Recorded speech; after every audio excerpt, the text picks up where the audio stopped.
പാലക്കാട് ഒറ്റപ്പാലത്ത് വീടിന്റെ വാതിൽ ചവിട്ടിപ്പൊളിച്ച് വയോധികയുടെ സ്വർണ്ണമാല കവർന്നു. കയറാമ്പാറ കുന്നത്ത് പാഞ്ചാലിയുടെ 1 പവൻ സ്വർണ്ണമാലയാണ് മോഷ്ടാവ് കവർന്നത്. ഗോകുൽ VS ചേരുന്നു വിവരങ്ങളുമായി. ഗോകുൽ, എപ്പോഴായിരുന്നു ഈ സംഭവം? പോലീസ് എന്താണ് പറയുന്നത്?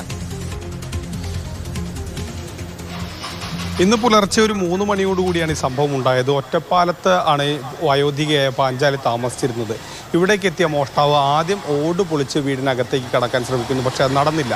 തുടർന്ന് ഈ മോഷ്ടാവ് വാതിൽ ചവിട്ടി പൊളിച്ച് അകത്തേക്ക് കടക്കുകയും ഈ വാതിൽ കഴിഞ്ഞതും നേരെ പാഞ്ചാലി കിടക്കുന്ന മുറിയായിരുന്നു, അവിടേക്ക് എത്തി പാഞ്ചാലിയുടെ മാല പൊട്ടിച്ച് കടക്കാൻ ശ്രമിക്കുകയായിരുന്നു. അങ്ങനെ മാല പൊട്ടിച്ചു. അതിനിടയിൽ പെട്ടെന്ന് ഇവരുടെ മകൾ ഓടിയെത്തുകയും മോഷ്ടാവ് അവിടെ നിന്ന് ഓടി രക്ഷപ്പെടുകയുമായിരുന്നു. ഈ മാലയുടെ ഒരു ഭാഗം വീട്ടിൽ നിന്ന് തന്നെ ലഭിച്ചിട്ടുണ്ട്.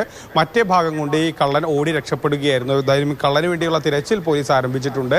ഇയാൾ എവിടെയുള്ള ആളാണ്, ഇതിനു മുൻപ് കേസുകളിൽ പ്രതിയായിട്ടുണ്ടോ തുടങ്ങിയ കാര്യങ്ങളൊക്കെ തന്നെ പോലീസ് പരിശോധിച്ചു വരികയാണ്. ശരി.